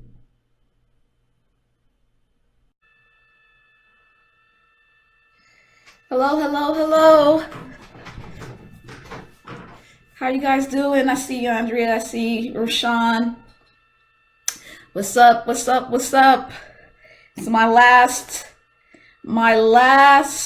Facebook Live talking about chronic traumatic encephalopathy. Chronic traumatic encephalopathy. Thank you guys for continuing with me this month. This is the last, well, it's not really the last Sunday of October, but I decided to do a October series, since you know this is the height of football season, to discuss with you the neuropathology of football and other sports that may cause this disease. And so I told you that there were 4 stages. I'm going to recap the stages. So my name is Dr. Maya Byfield. I have a bachelor's in biology from Oakwood University and a master's in biomedical sciences and molecular pharmacology, PhD, from Albert Einstein College of Medicine. And I did a postdoctoral fellowship in neuroscience. Okay, so that's my background, and I want to discuss the last stage of chronic traumatic encephalopathy. Stage 1, if you remember, was preclinical. Is asymptomatic for the most part, with a couple of deposits of this tau protein. I'm going to remind you what this tau protein is. Stage 2, that brown spots, those little brown spots that you see, those are those tau tangles, those tau protein neurofibrillary tangles. And you're starting to see more of them in stage 2 in certain areas of the brain, specifically the frontal lobe. And then you get to stage 3, you see even more brown stuff, right? More brown tangles. It's starting to get into other areas of the brain. I remind you, stage 3 was the temporal lobe, and the limbic system was being affected. And lastly, stage 4, if you look at stage 4, you see brown stuff everywhere. Okay, you see this brown tau neurofibrillary tangle everywhere in the brain. Why does that matter? Let's remind ourselves about the tau protein. I talked about this back in stage 1. Our brain, our nervous system in general, is made up of a whole bunch of large cells called neurons. They're just these long cells with branches that receive information, and then these long singular branches that send information to talk to either another neuron, your muscles to tell your muscles to move, glands to tell your glands to secrete hormones. Just your neurons are talking to everyone, and they have to be long, they have to be stable. If they're not long, and they'll start to crinkle and tangle and die. And neurons don't reproduce themselves that well, so if they die, that's it. So this tau protein that I was talking to you about earlier, that you see at levels of stages, just to remind you, if you want to get a full understanding of what it does, go back to stage 1 of CTE. You'll get a good understanding of what it does. But you see these long little blue and purple structures. They're really, really long. They're found on the inside of the axon. And because they are long, the axon is long. So you got to make sure they stay long. They're made up of these little blue and purple proteins. If they don't stay together and make a long cord, they'll destroy the neuron from the inside. So what a tau protein does in that picture is that green thing, right? That green pointy thing. They hold the blue and purple proteins. They're circular in this picture. They hold them together. And when they hold them together, they keep them stabilized. And so now that you can have a nice long neuron. Why? Because you have long microtubules within the neuron. And if you have long microtubules in the neuron, you'll have these long axons of the neuron, and they can talk to one another. But if those tau proteins somehow get damaged and they start to clump with one another, see, if you see the bottom picture of the diseased neuron, you see those little green things are clumping together instead of clumping onto or binding to the blue and purple proteins. And when they do that, they cause tangling. And when that tangling happens, the neuron begins to die. Neurons get damaged, neurons die. So we see this heavily in chronic traumatic encephalopathy. So what's the question now? What causes that? Right? When you get that tangling, all the neurons die. And look at the healthy brain versus an Alzheimer's brain. You see it in Alzheimer's as well as CTE. Any type of neurodegenerative disease. Look at that brain. It's much smaller than a healthy brain. Why does that matter? Why does the size of a brain really matter? So we're going to talk about the brain a little bit, or really review the brain, but I'm going to go in a little detail. I told you that the brain is so important. It has to be large. If the neurons die, the brain will shrink. And if the brain shrinks, it can't do a good job or its purpose. So the purpose of the brain is it's the control center of the body. It controls the body. It tells the body what to do in many different ways. There are 4 regions of the brain.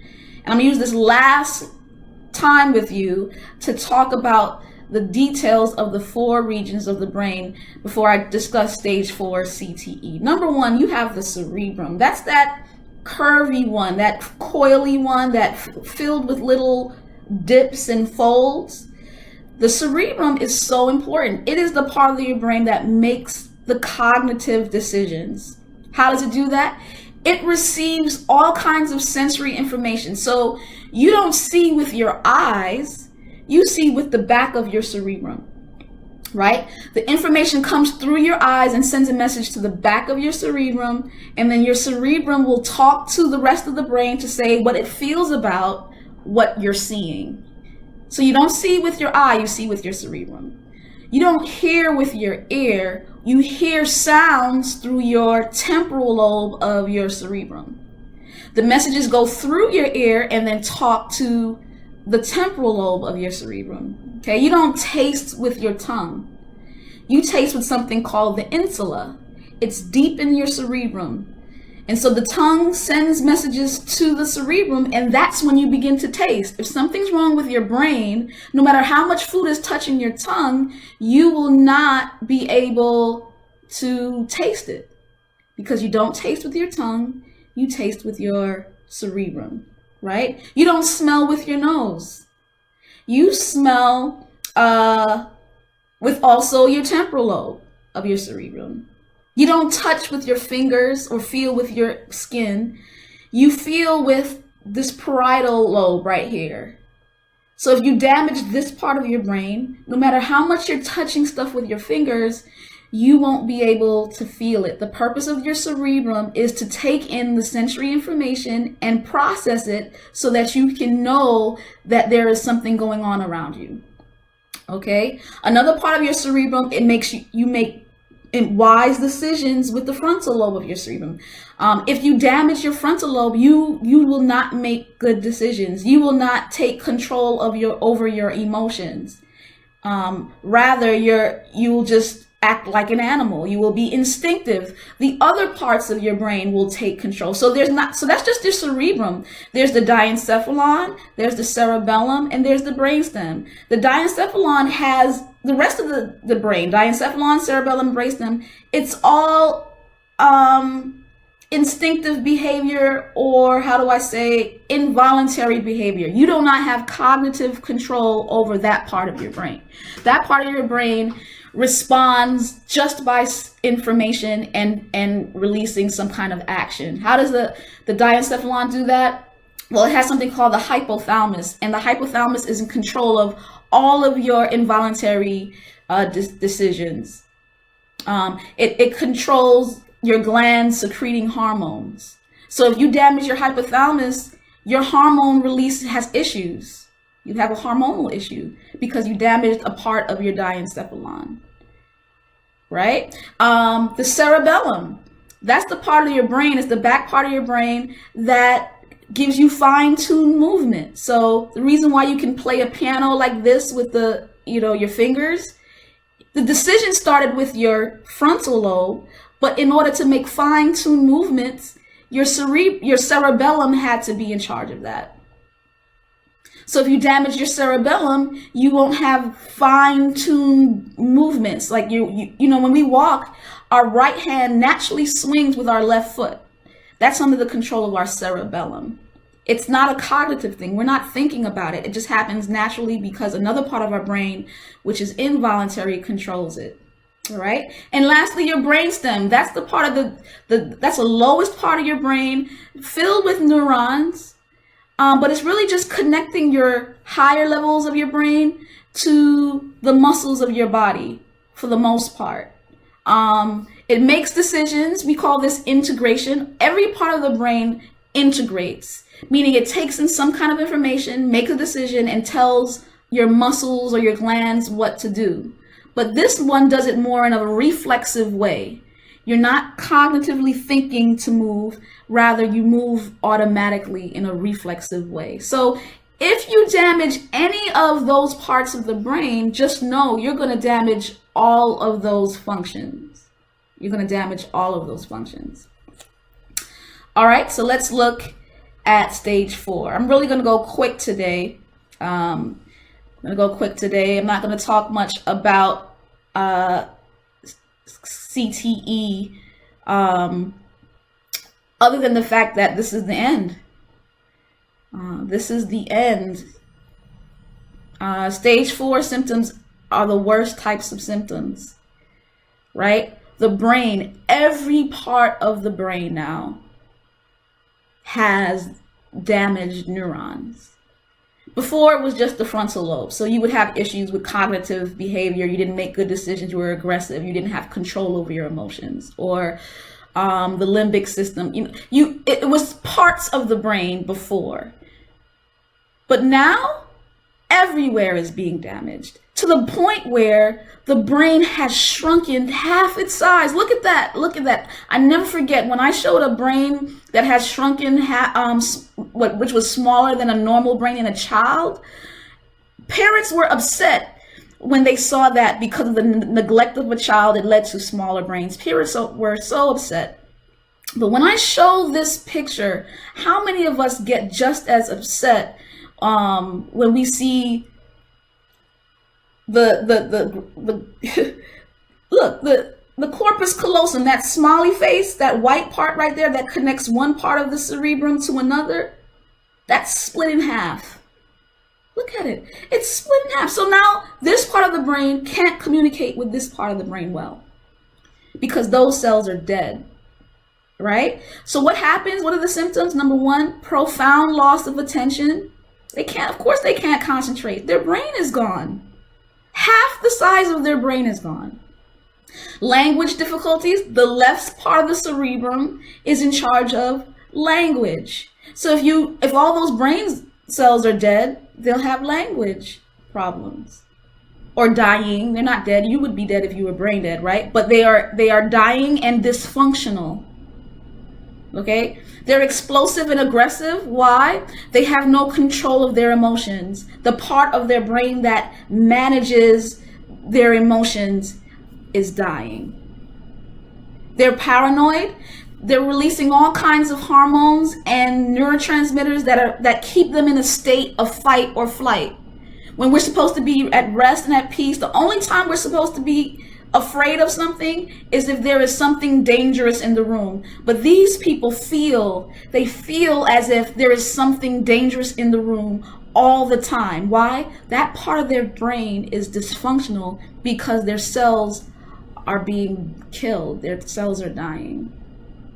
They have gait problems, meaning they can't walk well. Why? Because now it went from the cerebrum to the cerebellum. And I told you the way we walk has to do with the fine-tuned control of the cerebellum. So now the cerebellum is dying.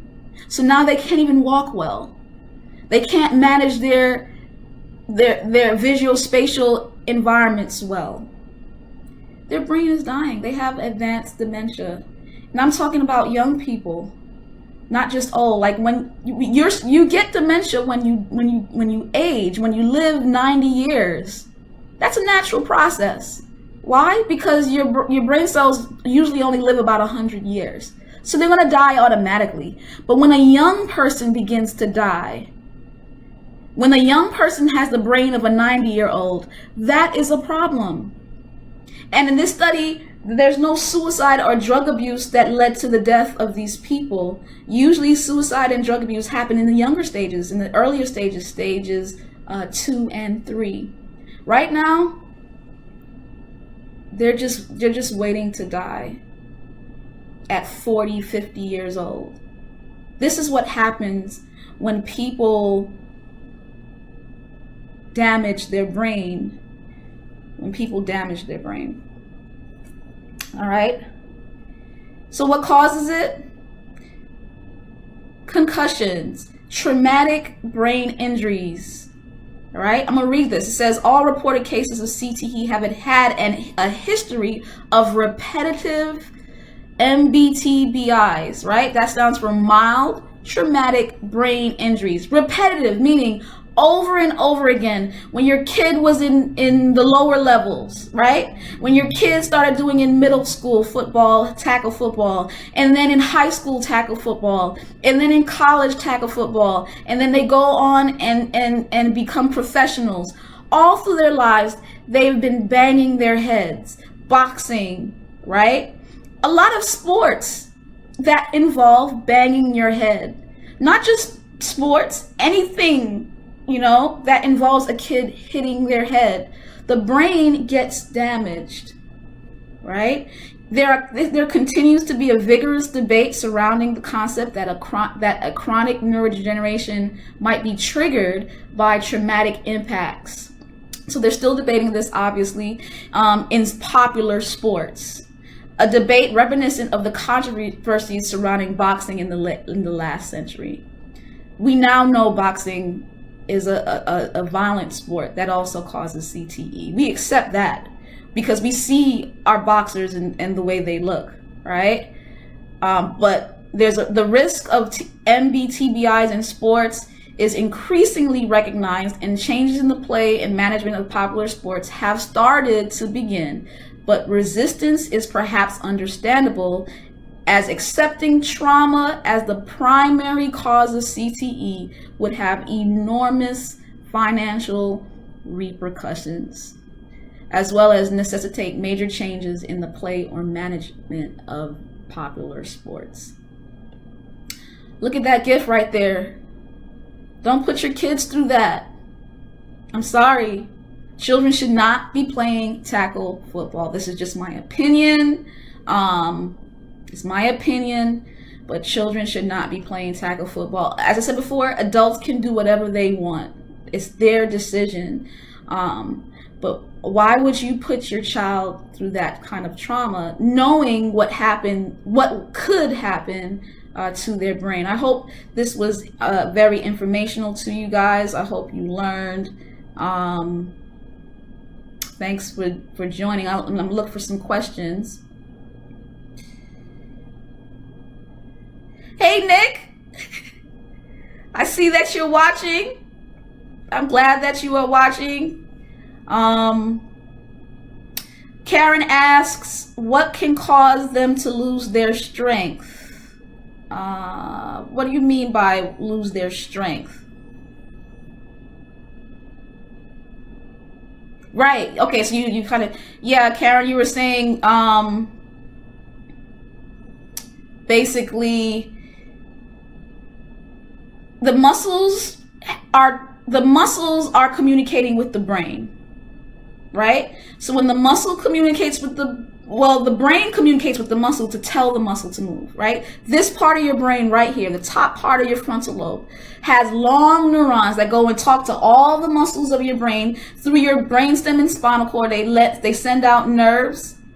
And just hold on one second. I'm running out of gas. Oh, I forgot to charge my.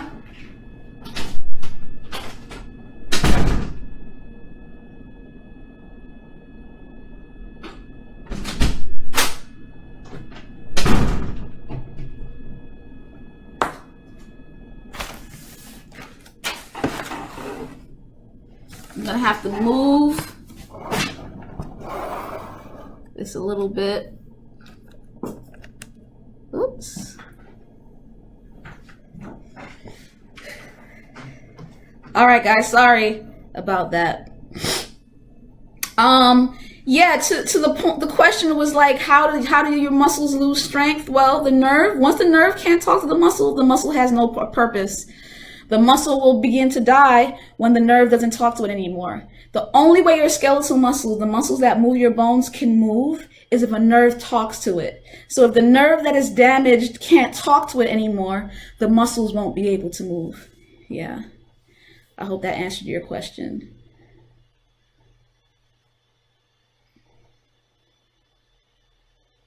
I don't know about tumors in the brain, Karen.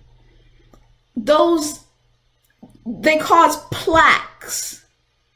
And this happens in all kinds of neurodegenerative diseases. People who have dementia, people who have Parkinson's disease, Alzheimer's, they just form these plaques because what a tumor is when the cell starts to divide uncontrollably, and so you get this big tumor in your brain.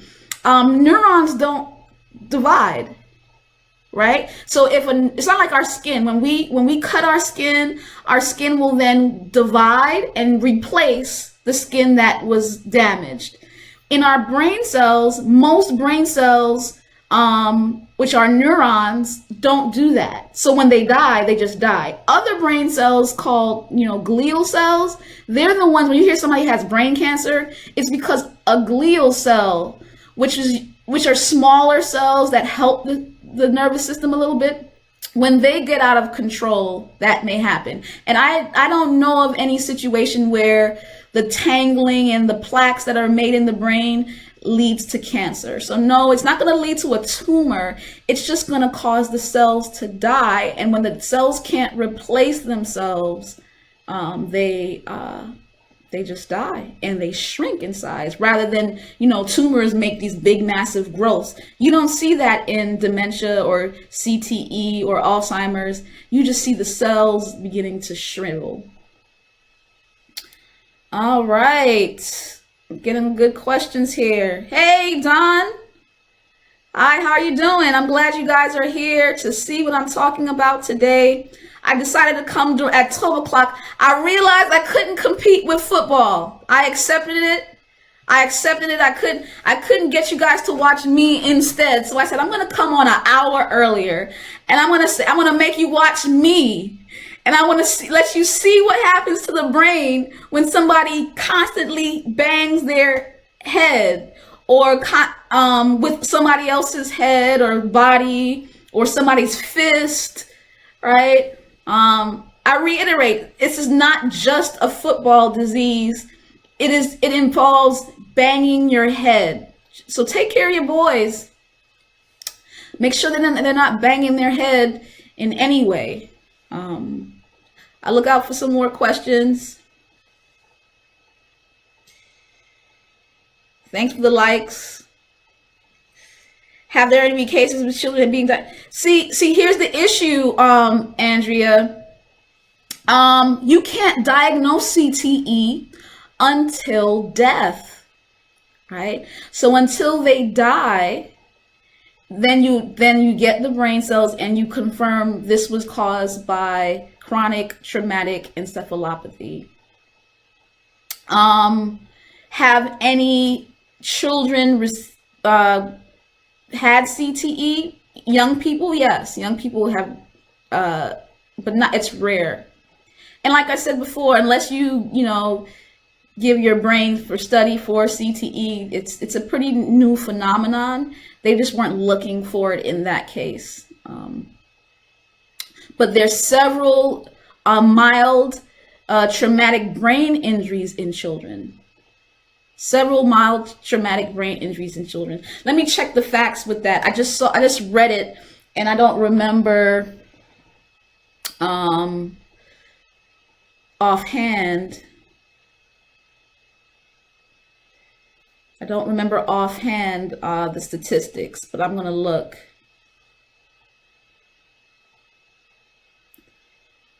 You can look yourself. This lady named Anne McKee has great studies on this.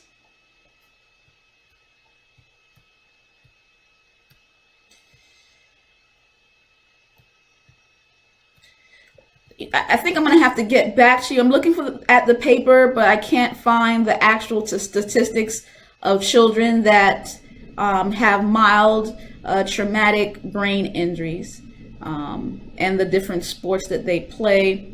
But it's quite a bit. It's quite a bit. I believe it's like 35% or something like that. I don't know. I'll answer that question in the feed. Is shaken baby syndrome like CTE?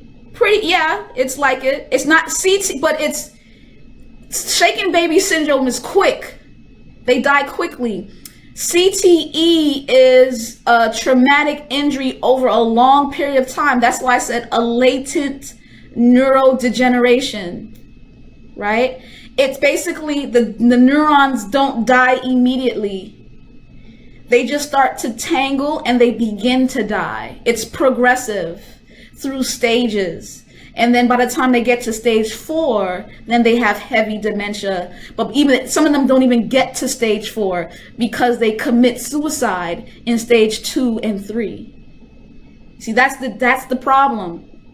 Many of them aren't. By the time they get to stage 4, there's not a lot of suicide in stage 4. They just get demented and die. But they can't even get to stage 4. They commit suicide, or they have a combination of drug abuse and suicidal behavior at stage 2 and 3. Check out my stage 2 and 3 videos. It tells you the percentage of those who die, of those who have played some kind of tackle football from childhood all the way up. Okay. I'm glad you finally made it. I got a lot of people. I realized that was my problem. I was coming in at 1. I was just trying to compete with football. And you know what? God said, humble yourself, Maya. Just get on before it comes on, because they're not going to watch you at 1, but you may get some people at 12. So, Donald, I'm glad you can see what I'm saying and see the word wow. It's serious, man. Watch the whole video. Watch the whole series. I have 5 videos on this, from the introduction, stage 1, 2, 3, and today's my last day talking about CTE. Glenn's asking, is there a presumed safe age for playing tackle football? I don't think there's a safe age for tackle football, right? But I know you love football. I know people love football. basically if you remember me talking about the brain development, right? So the brain develops at different stages. When you're in the room to pre-K, it's growing like crazy. You don't want to mess with the head between the womb and pre-K because the brain cells are just beginning to grow, okay? And then from kindergarten to 5th grade, we call that the elementary level, the brain is growing even more, but not only is it growing, it's also making synapses. So it's sending it's starting to grow the axons. Remember I told you about these long strings? And so the very important microtubules and the tau protein that has to stabilize it to make it real long, you don't want to be messing with that. Or else you won't be synapsing. They won't be communicating with each other, right? Okay. Then you have the middle school era, right? Where the brain is starting to connect with itself even more, but the emotions are out of control. There's not a good connection between the frontal lobe and the limbic system. So you don't want to mess with that, because then the neurons won't talk well to the limbic system, right? And then high school, the same thing, just at a higher level. So in my opinion, our brain cells don't stop growing and synapsing and communicating until the age where our whole skull fuses totally, right? Think about it. When we have a baby has a soft spot, right? Because the brain is constantly growing, and until the brain finish grows, then the skull will totally fuse. Our skull doesn't totally fuse until 40. Our skull doesn't totally fuse, where there's no more spaces, until 40, early 40s. So 40s. You can start playing tackle football at 40. I mean, you're going to start going down anyway. You're going to start, because after that happens, neurodegeneration starts happening naturally, a natural process. My problem is we are speeding along neurodegeneration, where people are getting demented at 30 years old, and they're committing suicide, and they're killing their wives, and they're killing themselves, and they're doing all kinds of crazy things. Why? Because their brain cells have been damaged. I really believe that. Let's see. Thank you, Marlon, for your compliment. Thank you, Donald. I really do. And share. Please share. Share this to everybody. Share this all throughout football season. Because we're out here boycotting, for things that are important. Yeah, but listen, man, these guys are damaging their brain. They're making millions of dollars, but for how long? And how wise will they be to spend it? And my issue is we start to give our boys pipe dreams at a young age when they could be successful in so many things. There's only a couple thousand football players.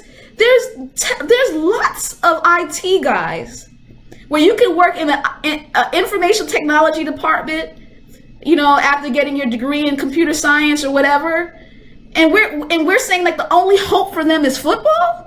So they don't go to tutoring, they don't study because they're at practice all the time. They don't take hard science courses because their coaches say, hey, leave physics alone. It's too difficult, and we got to keep your GPA for football. And football is damaging their brains. Listen, I'm so annoyed with this process because I see my boys come to me in college level unprepared because they were not focused in the sciences in elementary, middle, and high school. You know why? Because they were playing football. Listen, don't get me started. Don't get me started.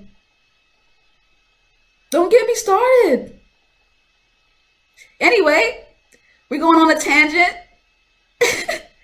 but I'm glad you guys joined, and please feel free to share this information. Hey, Barry, Glenn, a lot of people joined today. Thanks for the love. Thanks for the likes. Any more questions? I'm a little behind, so I don't want to end the program without. Yes, Karen, I went in. Sorry, I just went in. I just have too many parents telling me, you know, they can't send their kids to tutoring because of football practice. That I've had one too many of those. One too many of those. Yeah. All right, guys. Good to see you. Enjoy the rest of football season. But remember what I said. Have a great fall. I am the phenomenal semist.